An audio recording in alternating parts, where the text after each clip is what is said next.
شهداء محبته وابنه الكريم سيدي شيخ عبد القادر غوث الأعظم الجيلاني أجمعين أما بعد أعوذ بالله من الشيطان الرجيم بسم الله الرحمن الرحيم ورفعنا لك ذكرك آمنت بالله صدق الله العظيم وبلغنا رسوله النبي الأمين الكريم ونحن على ذلك لمن الشاهدين والشاكرين والحمد لله رب العالمين۔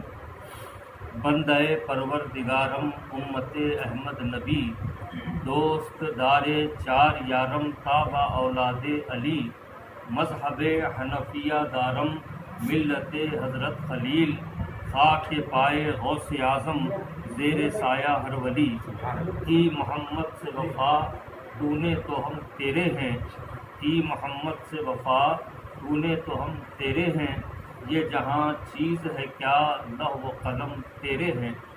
حاضرین اکرام، بزرگوں، نوجوان ساتھیوں، بالخصوص برادر ذی وقار حضرت مولانا خواجہ شاہ محمد شجاع الدین افتخاری چشتی حقانی پاشا صاحب حفظہ اللہ اور مریدین سلسلہ افتخاریہ گنج انوار، آج آپ اور ہم چشتی منزل میں ہر سال کی طرح ان سال بھی حضور پاک صلی اللہ علیہ وآلہ وسلم کے ولادت باسعادت کے بابرکت مہینے کی مناسبت سے آثار شریفہ موئے مبارک حضور پاک صلی اللہ علیہ وآلہ وسلم و موئے مبارک مولائے کائنات سیدنا علی المرتضیٰ کرم اللہ وجہہ الکریم اور موئے مبارک سیدنا امام پاک حسن رضی اللہ تعالیٰ عنہ اور سرکار غوث العظم پیران پیر دستگیر رضی اللہ تعالیٰ عنہ کے موئے مبارک اور دیگر اولیاء کرام کے آثار و تبرکات کے ساتھ ساتھ حضور پاک صلی اللہ علیہ وآلہ وسلم نے جس پیالے مبارک سے شہد اور دودھ نوش فرمایا تھا اس کی زیارت کے لیے ہم اور آپ سب جمع ہوتے ہیں۔ الحمدللہ اللہ تعالیٰ اس خانقاہ کو بافیض رکھے اور اس خانقاہ کے سجادہ نشین حقانی پاشا صاحب کی عمر میں برکت عطا فرمائے اور سایہ حیات کو ان کے دراز فرمائے، مریدین و متقدین کو ان کے ذریعے زیادہ سے زیادہ مستفید فرمائے۔ عزیزان گرامی، ہم اور آپ حضور پاک صلی اللہ علیہ وسلم کی اس مجلس پاک میں موجود ہیں۔ حضور پاک صلی اللہ علیہ وآلہ وسلم کی اطاعت اللہ تعالیٰ کی اطاعت ہے، حضور پاک صلی اللہ علیہ وآلہ وسلم کی اتباع اللہ تبارک و تعالیٰ کی بندگی ہے، حضور پاک صلی اللہ علیہ وسلم سے محبت اللہ تعالیٰ سے محبت ہے۔ اللہ تعالیٰ اپنے محبوب صلی اللہ علیہ وآلہ وسلم سے بے پناہ محبت فرماتا ہے اور محبت کرتا بھی ہے اور محبت کرنے کا حکم بھی دیتا ہے، اور حضور پاک صلی اللہ علیہ وآلہ وسلم کی محبت سرمایہ ایمان ہے۔ جیسا کہ آپ حضرات کو یہ بتایا جا چکا کہ خطاب مختصر ہوگا، موضوع تحفظ ناموس رسالت رکھا گیا ہے، تو حضور پاک صلی اللہ علیہ وآلہ وسلم کے ناموس پاک کے حوالے سے کچھ باتیں عرض کرتے ہوئے اپنی گفتگو کو میں ختم کروں گا۔ ناموس کا مطلب عزت ہوتا ہے، ناموس کا مطلب حرمت ہوتا ہے، ناموس کا مطلب توقیر ہوتی ہے، ناموس کا مطلب حضور پاک صلی اللہ علیہ وآلہ وسلم کے ناموس کی جب بات آئی ہے تو ایمان ہوتا ہے۔ ہم اور آپ حضور پاک صلی اللہ علیہ وآلہ وسلم کے نام نامی اسم گرامی پر ہر دم قربان ہونے کے لیے تیار رہتے ہیں، کیوں نہ ہو ہمیں اپنی آخرت کی بالکل بھی خبر نہیں ہے کہ آخرت میں ہمارے ساتھ کیا معاملہ ہوگا، لیکن حضور کے نام نامی اسم گرامی پر قربان ہو جاتے ہیں تو دنیا ہی میں پتہ چل جاتا ہے کہ ہماری آخرت عمدہ ہو چکی ہے۔ حضور پاک صلی اللہ علیہ وآلہ وسلم کی اللہ تعالیٰ نے شان بہت بلند فرمائی ہے، شان تو شان ہے، اللہ تعالیٰ نے اپنے محبوب صلی اللہ علیہ وآلہ وسلم کا ذکر بھی بلند فرمایا ہے۔ اور اس بلندی کو سمجھنے کے لیے آپ اتنا ہی سماعت کر لیں کہ جہاں جہاں روئے زمین کے کائنات کے جس حصے میں اللہ تعالیٰ کا ذکر ہوتا ہے، اللہ تعالیٰ کے محبوب صلی اللہ علیہ وآلہ وسلم کا ذکر ہوتا ہے، اللہ رسول کا ذکر جدا نہیں ہے۔ اس کو آپ ایسے سمجھیں کہ اس وقت ہمارے ہاں جو وقت ہوا ہے یہ 10:30 سوا 10 کا وقت ہے۔ اس وقت دنیا میں کئی ایسے مقامات ہیں جہاں وقت تبدیل ہو چکا ہے۔ اگر ہمارے پاس 10:30 سوا 10 کا وقت چل رہا ہے تو دنیا کے کسی حصے میں فجر کا وقت چل رہا ہے، اور ہمارے ہاں جب فجر کا وقت ہوتا ہے تو کسی ملک میں ظہر کا وقت ہوتا ہے، کسی ملک میں عصر کا وقت ہوتا ہے، کسی ملک میں مغرب کا وقت ہوتا ہے، کسی ملک میں عشاء کا وقت ہوتا ہے۔ تو اللہ تعالیٰ نے کائنات ہی کی تخلیق ہی اس انداز میں فرمائی کہ کائنات میں کوئی حصہ ایسا نہ بچے جہاں کسی بھی وقت وہ وقت ذکر مصطفیٰ سے خالی ہو جائے۔ سبحان اللہ۔ تو یہ اللہ تعالیٰ کے محبوب صلی اللہ علیہ وآلہ وسلم کی شان پاک ہے۔ یاد رکھیے حضور پاک صلی اللہ علیہ وآلہ وسلم کی شان پاک، حضور پاک صلی اللہ علیہ وسلم کا مقام و مرتبہ اللہ تعالیٰ کی کائنات میں سب سے بلند و بالا ہے، اور اہل ایمان تا قیام قیامت حضور کی شان کو مانتے رہیں گے، حضور کی عزت کو مانتے رہیں گے، حضور کی عظمت کو مانتے رہیں گے، اور حضور کے نام نامی اس میں گرامی پر اپنے آپ کو قربان کرتے رہیں گے۔ اللہ تعالیٰ نے اپنے محبوب کی ہر زمانے میں تعریف فرمائی ہے۔ توریت دیکھ لے، زبور، انجیل، قرآن، اپنے محبوب کی اس نے تعریف فرمائی ہے، اور محبوب کی صرف خود ہی تعریف نہیں فرمائی بلکہ کائنات کا ذرہ ذرہ اللہ کے محبوب کی تعریف میں لگا ہوا ہے۔ لیکن کچھ بدبخت ایسے ہوتے ہیں جو ایسی شان والے آقا، ایسے عظمت والے آقا، ایسے کریم آقا، اللہ تعالیٰ کے ایسے محبوب ہمارے آقا کی شان اقدس میں بدزبانی کرتے ہیں، گستاخی کرتے ہیں، حضور پاک صلی اللہ علیہ وآلہ وسلم کی عزت پر کلام کرتے ہیں۔ یاد رکھیے عزیزو، یہ آج کا معاملہ نہیں ہے، 1400 برس سے یہی ہوتا آیا ہے۔ سب سے پہلے حضور پاک صلی اللہ علیہ وسلم نے اہل قرابت کو دعوت دی، ان کی دعوت کا اہتمام فرمایا، اور فرمایا تفصیلی واقعہ ہے کہ میں اس کام کے لیے اللہ تعالیٰ نے مجھے مبعوث کیا ہے کہ میں اسلام کی طرف آپ لوگوں کو بلاؤں، اللہ تعالیٰ کی توحید کی دعوت آپ کو دوں، اور ایمان کی دولت سے مالا مال فرماؤں۔ تو اس کام کا میں آغاز کر رہا ہوں۔ اس کام میں مجھے بڑی دشواریاں پیش آئیں گی، میری راہ میں بڑی مصیبتیں، بڑی مشکلات رہیں گی۔ ایسے وقت میں کون میرا ساتھ دے گا؟ تو سارے خاندان قبیلے والے موجود تھے، مولائے کائنات کھڑے ہو گئے، میں آپ کے ساتھ ہوں۔ یہ 3 مرتبہ ہو، حضور نے 3 مرتبہ دریافت فرمایا، 3 مرتبہ ہی مولائے کائنات کھڑے ہو۔ تو وہ جو دعوت تھی، اس دعوت سے ابو لہب جیسا بدبخت وہاں سے حضور پاک صلی اللہ علیہ وسلم کی شان اقدس میں گستاخی کرنے کا سلسلہ اس نے وہاں سے شروع فرمایا۔ اب جب یہ سلسلہ ابو لہب نے شروع کیا تو سورہ تبت یدا ابی لہب قیامت تک اس کے لیے تازیانہ بنا ہوا ہے کہ اللہ کے محبوب کی شان میں اس نے بدتمیزی کا آغاز کیا۔ اب قیامت تک اس کی بدتمیزی کو یاد رکھا جائے گا، اس پر اللہ تعالیٰ نے جو لعنت فرمائی ہے اس کو یاد رکھا جائے گا۔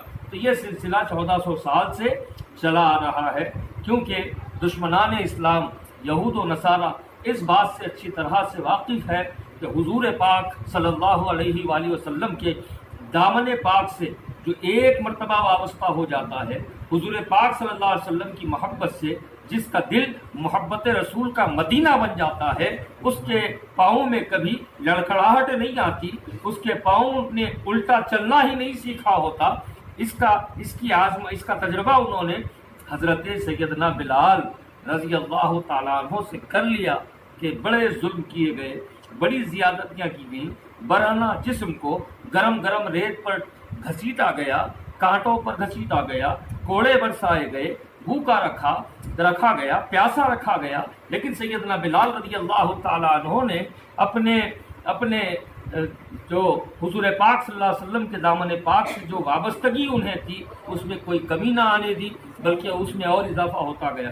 تو سارے دشمنان اسلام اس بات سے اچھا واقف ہیں کہ یہ مسلمان ہیں، کہ حضور پاک صلی اللہ علیہ وسلم کی غلام ہیں، حضور پاک صلی اللہ علیہ وسلم کے نام نامی اس میں گرامی پر اپنے آپ کو قربان کر دینے والے ہیں۔ ان کا گھر لوٹا جائے یہ کچھ نہیں کہتے، ان کی عزتیں ملیا میٹ کی جائیں یہ کچھ نہیں کہتے، ان کے کاروبار کو تباہ کیا جائے یہ کچھ نہیں کہتے، ان کو مار دیا جائے یہ خوشی خوشی مرنے کو تیار ہو جاتے ہیں۔ لیکن جب بات ان کے نبی کی آتی ہے تو ان کے سینے چھلنی ہو جاتے ہیں، ان کے دل چیرے جاتے ہیں، ان کے کلیجے تڑپ جاتے ہیں، اور یہ اپنے آپ کو حضور پاک صلی اللہ علیہ وسلم کا سچا عاشق بتانے کے لیے، سچے عشق کے اظہار کے لیے کچھ بھی کر گزرنے کو تیار ہوتے ہیں۔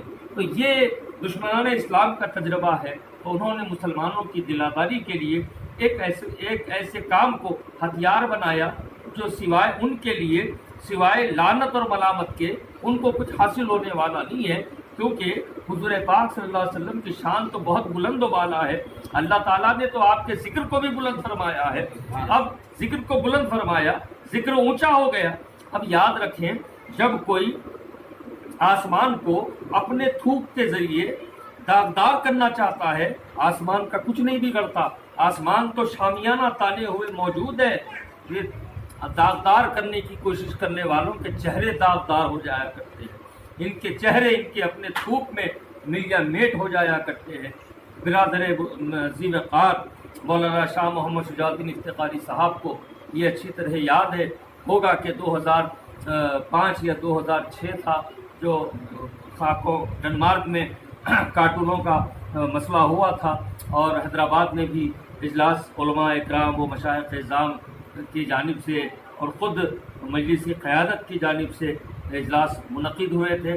جامع نظامیہ میں بھی اجلاس ہوا تھا اور دیگر خانقاہوں میں بھی اجلاس ہوا تھا، اور مجھے یاد ہے خانقاہ موسویہ قادریہ موسویہ میں بھی اجلاس ہوا تھا، اور جس اجلاس میں شہزادہ حضور غوث اعظم خطیب دکن حضرت علامہ سید قادری پاشا قادری الموسوی الجیلانی رحمہ اللہ نے پہلی بار اپنے موقف میں نرمی لاتے ہوئے اپنی خانقاہ میں اس بات کی اجازت دی تھی کہ دیگر فرقے کے علماء بھی خانقاہ میں آئیں اور ایک لائحہ عمل بنائیں، تو اس میں رافضی حضرات بھی تھے، دیوبندی حضرات بھی تھے، تبلیغی حضرات بھی تھے، تو یہ سب کو لے کر اجلاس ہوا تھا۔ اور آپ کو یاد ہوگا کہ اس اجلاس میں اپنی تقریر کے دوران میں نے ایک بات کہی تھی کہ خاکے اس کے بنائے جاتے ہیں جو خاکی ہوتا ہے۔ حضور پاک صلی اللہ علیہ وسلم تو نور ہیں، نور کا کیا کوئی خاکہ بنا سکے گا؟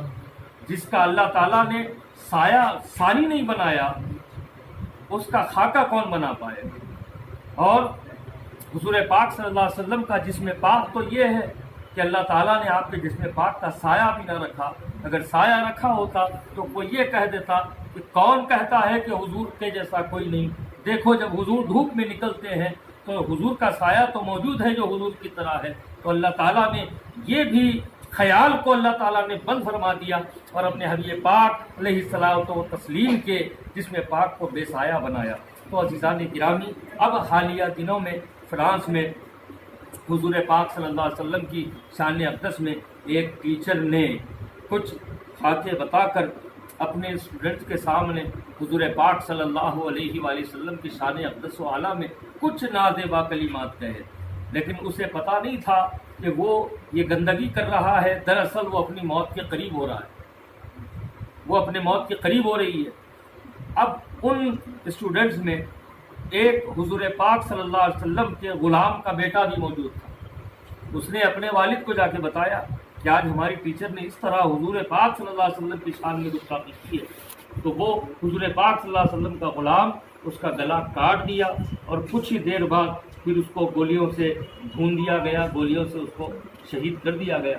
تو قصہ مختصر یہ ہے کہ حضور پاک صلی اللہ علیہ وسلم کی جب شان اقدس میں کوئی بات نازیبہ ہوتی ہے تو حضور کے غلام یہ نہیں دیکھتے، اور غلامی کا حق بھی یہی ہے کہ یہ نہیں دیکھتے کہ گستاخی کرنے والا کون ہے، کہاں کا رہنے والا ہے۔ اپنی بات کو میں ختم کرتا ہوں۔ گستاخی کسی بھی انداز میں ہو، اشارے سے ہو، کنایہ سے ہو، یا کوئی جملے سے ہو، یا کسی تحریر سے ہو، یا کسی تصویر کے ذریعے ہو، مسلمان اس کو بالکل بھی برداشت نہیں کر سکتے، اور برداشت نہ کرنا یہ ایمان کا تقاضا ہے۔ اور ہمارا نہیں بلکہ 1400 سال سے خود میرے آقا صلی اللہ علیہ وسلم کا موقف آپ کو میں بتا رہا ہوں کہ حضور پاک صلی اللہ علیہ وسلم کی شان میں گستاخی کرنے والے کو حضور نے خود قتل کروایا، ایک نہیں دو نہیں، کئی بدبختوں کو حضور نے قتل کروایا۔ جب فتح مکہ ہوئی، حضور پاک صلی اللہ علیہ وسلم فاتح مکہ بن کر داخل ہوئے، اپنے خون کے پیاسوں کو بھی حضور نے معاف فرمایا، تکلیفیں دے دے کر مدینہ طیبہ کی طرف ہجرت کروانے والوں کو بھی حضور نے معاف فرمایا کہ آج سب کے لیے امن ہے، سب کے لیے امن ہے۔ لیکن ایک بدبخت تھا، حضور نے فرمایا غالباً ابن قتل، حضور نے فرمایا وہ کہاں ہے؟ تو لوگوں نے بڑا تلاش کیا اس کو، ایک صحابی دوڑتے ہوئے آئے، یا رسول اللہ وہ مل گیا۔ تو حضور نے پوچھا کہاں ہے؟ تو صحابی نے ایسے، یا رسول اللہ وہ کعبے کے پردے سے لپٹا ہوا ہے، یعنی اس نے کعبے کے پردے کو اپنے لیے محفوظ پناہ گاہ سمجھ چکا تھا۔ عرض کیا یا رسول اللہ وہ تو کعبے کے پردے سے لپٹا ہوا ہے۔ تو حضور پاک صلی اللہ علیہ وآلہ وسلم نے فرمایا اس کو اسی حال میں قتل کر دیا جائے۔ کعبے کے پردے سے لپٹے ہوئے کو بھی حضور نے قتل کروایا۔ کیوں قتل کروایا؟ کیونکہ وہ اچھا شاعر تھا، لیکن حضور پاک صلی اللہ علیہ وآلہ وسلم کی شان میں گستاخی کے وہ اشعار لکھتا تھا۔ حضور نے صرف اس کا ہی قتل نہیں کروایا، بلکہ حضور پاک صلی اللہ علیہ وسلم نے اس کی 2 باندیاں جو اس کے لکھے ہوئے اشعار کو لوگوں کے درمیان گایا کرتی تھی، حضور نے ان باندیوں کو بھی قتل کروا دیا۔ اب لوگ کہتے ہیں کہ قرآن میں کہاں ہے، قرآن میں کہاں ہے؟ اب ان نادانوں کو یہ سمجھنا چاہیے کہ حدیث بھی قرآن کی آیات کے قائم مقام ہے۔ حدیث کو چھوڑ کر قرآن نہیں سمجھا جا سکتا۔ اب حدیث میں اگر واضح طور پر بھی اگر کوئی بات موجود نہ ہو، اگر وہ حدیث میں موجود ہے تو مسلمان کا ایمان ہے اس کو۔ اب جیسے آپ دیکھیں، بات طویل ہو رہی ہے لیکن بات سمجھنے سے تعلق رکھتی ہے۔ اللہ تعالیٰ نے فرمایا اقیموا الصلاۃ، اللہ تعالیٰ نے فرمایا آتوا الزکوٰۃ، یعنی نماز قائم کرو، زکوٰۃ دو۔ اب نماز قائم کیسے ہوتی ہے؟ قرآن میں نہیں ہے۔ پہلے تکبیر کہی جاتی ہے، پھر قیام ہوتا ہے، پھر رکوع ہوتا ہے، پھر رکوع سے اٹھا جاتا ہے، پھر سجدے میں جایا جاتا ہے، پھر سجدے سے اٹھا جاتا ہے، پھر سجدے میں جایا جاتا ہے، پھر سجدے سے اٹھا جاتا ہے، پھر قیام ہوتا ہے۔ یہ ساری تفصیلات قرآن میں موجود نہیں ہے۔ قرآن میں تو صرف اتنا ہے اقیموا الصلاۃ، نماز قائم کرو۔ حضور پاک صلی اللہ علیہ وسلم کی حدیث نے ہمیں نماز قائم کرنے کا طریقہ بتایا۔ آتوا الزکوٰۃ، زکوٰۃ دو، اللہ تعالیٰ نے حکم فرما دیا۔ اب زکوٰۃ کون دے گا؟ زکوٰۃ کس کو دینی ہے؟ اور زکوٰۃ کون لے سکتا ہے؟ یہ ساری تفصیلات تو قرآن حکیم میں موجود نہیں ہے، لیکن حضور پاک صلی اللہ علیہ وسلم کے ارشادات و فرامین ہمیں یہ بتاتے ہیں کہ زکوٰۃ کس کو دینی ہے، زکوٰۃ کون لے سکتا ہے، زکوٰۃ کتنی دینی چاہیے، اور سال میں کتنی مرتبہ زکوٰۃ دینی چاہیے۔ یہ ساری باتیں تو حضور نے فرمائی۔ قرآن میں تو آ گیا کہ حج پورا کرو۔ اب کون کرے حج؟ حج ہوتا کیا ہے؟ حج کس کو کہتے ہیں؟ کس نے بتایا؟ حضور نے بتایا۔ اب قرآن حکیم نے بارہا کئی آیات ایسی ہیں جس میں اللہ تعالیٰ نے ان کو وعید سنائی ہے جہنم کے عذاب کی، سخت ترین عذاب کی، جو اللہ اس کے رسول کو ایذا پہنچاتے ہیں۔ اور اللہ تعالیٰ نے ان کو جہنم کی آگ کی وعید سنائی ہے کہ تمہارے لیے سخت عذاب ہے، دنیا میں تم رہو گے تو اللہ کی لعنت تم پر ہوگی، رسول کی لعنت تم پر ہوگی، جو اللہ اور رسول کو ایذا پہنچاتے ہیں، تکلیف پہنچاتے ہیں۔ اب جو مستحق لعنت ہو جائے، حدیث مبارکہ کہتی ہے کہ اس کا قتل ہو جائے۔ جو اللہ رسول کو تکلیف پہنچاتا ہے، اللہ کو تکلیف کیا پہنچاتا ہے؟ کون پہنچا سکتا ہے اللہ کو تکلیف؟ اللہ کو تکلیف پہنچانا دراصل اللہ کے رسول صلی اللہ علیہ وآلہ وسلم کو تکلیف پہنچانا، حضور پاک صلی اللہ علیہ وسلم کو تکلیف پہنچانا۔ حضور پاک صلی اللہ علیہ وسلم کو ایذا پہنچانا یہ مستحق لعنت کام ہے، لعنت کا مستحق بناتا ہے، اور لعنتی کا زمین پر کیا کام ہے؟ وہ واجب القتل ہے۔ اب یہ اور بات ہے کہ یہ تشریح تعویلات ہیں کہ ریاست کا مسلمان ہونا ضروری ہے، لیکن مسلمان ہیں، اپنے آقا کے غلام ہیں، وہ تو اس بات کو دیکھتے ہیں کہ یہ ہمارے آقا کا دشمن ہے۔ ایک واقعہ سنا کر اپنی بات کو میں ختم کرتا ہوں کہ ایک عیسائی جو فادر ہوتا ہے، دیکھیے حضور پاک صلی اللہ علیہ وسلم سے محبت کے لیے انسان ہونا شرط نہیں ہے۔ کائنات کا ذرہ ذرہ حضور سے محبت کرتا ہے۔ مولا کائنات فرماتے ہیں میں اور حضور ایک پہاڑی راستے سے گزر رہے تھے، اچانک آواز آنے لگی الصلاۃ والسلام علیکہ یا رسول اللہ۔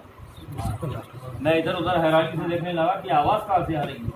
حضور نے فرمایا علی کیا بات ہے؟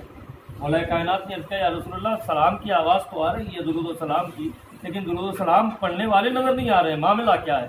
تو حضور نے فرمایا علی یہ پتھر ہم سے محبت کرتے ہیں اور یہی ہمیں سلام کرتے ہیں۔ کائنات کا ذرہ ذرہ محبت کرتا ہے۔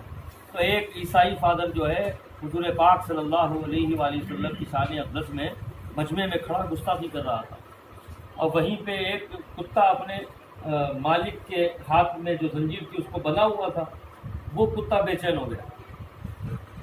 وہ کتا بالکل بھونکنے لگا اور اپنے مالک کے ہاتھ سے اپنی زنجیر کو مالک نے مضبوطی سے پکڑ لیا۔ ادھر اس کی فادر کی توجہ، عیسائی فادر جو تھا اس کی توجہ تھوڑا ہٹی، کتا خاموش ہو گیا۔ ادھر انہیں خاموش ہوا، کتا خاموش ہو گیا۔ پھر اس نے بولنا شروع کیا، پھر کتے نے بھونکنا شروع کیا۔ تو اس کے عیسائی فادر کے پاس ایک شخص کھڑا ہوا تھا، اس نے سارا معاملہ دیکھ کر کہا کہ جانتے ہو یہ خونخوار کتا کیوں بھونک رہا ہے؟ اس نے پوچھا کیوں؟ تم حضور کی شان میں گستاخی کر رہے ہو اور یہ کتے کو برداشت نہیں ہو رہا ہے۔ اللہ اللہ، یہ کتے کو برداشت نہیں ہو رہا ہے۔ تو عیسائی فادر نے کہا نہیں ایسی کوئی بات نہیں ہے۔ اس نے پھر گستاخی کر، اور جیسے ہی اس نے گستاخی کی کتے نے زنجیر توڑوائی اور اس کا گلا پھاڑ کے رکھ دیا۔ یہ تو کتے کا معاملہ ہے۔ سیدنا امام مالک رضی اللہ تعالیٰ عنہ کی خدمت میں عرض کیا گیا کہ اے امام آپ یہ بتائیں کہ جب کوئی حضور کی شان میں، حضور پاک صلی اللہ علیہ وسلم کی شان میں گستاخی کرے تو کیا کریں؟ تو امام مالک رضی اللہ تعالیٰ نے فرمایا اس کا قتل کر دیا جائے، اس کا قتل کر دیا جائے۔ لوگوں نے کہا کہ حضور اگر قتل نہ کر سکے تو کیا ہوگا؟ تو سیدنا امام مالک نے فرمایا قتل نہ کر سکے گستاخ کا تو پھر مسلمان کو زندہ رہنے کا حق۔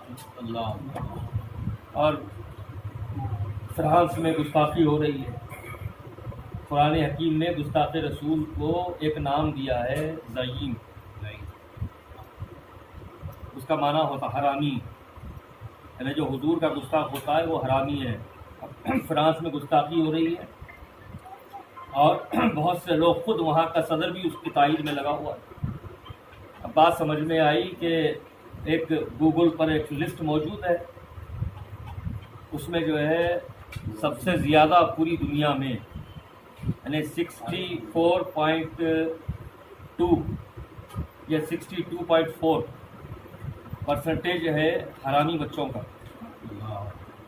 حرامی بچوں کا، یعنی پوری دنیا میں سب سے زیادہ بغیر باپ کے، یعنی بغیر باپ کے مطلب بغیر باپ کے نام کے جو بچے پیدا ہوتے ہیں وہ فرانس ہے۔ اب ایسے حرامیوں سے حضور پاک صلی اللہ علیہ وآلہ وسلم کی شان میں گستاخی کے علاوہ کیا توقع کی جا سکتی؟ لیکن آج دنیا گلوبل ولیج ہے، آج ہم اپنے ملک میں ہیں، وہ اپنے ملک میں ہیں، لیکن حالات یہ ہے کہ ہم اپنے ملک میں رہتے ہوئے بھی ان کو اس کا جواب دے سکتے ہیں، ان کی مصنوعات کی، ان کی بنائی ہوئی چیزوں کی بائیکاٹ کرتے ہوئے، اور ان کی معاشی حالت کو ہم کمزور کر سکتے ہیں، بس ذرا اپنے آپ پر قابو رکھتے ہوئے اور اپنے ذہن میں یہ بات رکھتے ہوئے کہ ہم حضور کے غلام ہیں۔ اپنے ذوق کو بھی اگر ختم کرنا پڑے، یہاں تک کہ اپنی جان کو بھی قربان کرنا پڑے، یہ بتانے کے لیے ہم حضور کے غلام ہیں، ہم راضی ہیں۔ اللہ تعالیٰ آپ پر، ہم پر فضل فرمائے، حضور پاک صلی اللہ علیہ وآلہ وسلم کی سچی محبت آپ کو ہم کو نصیب فرمائے۔ آخر دعوانا الحمدللہ۔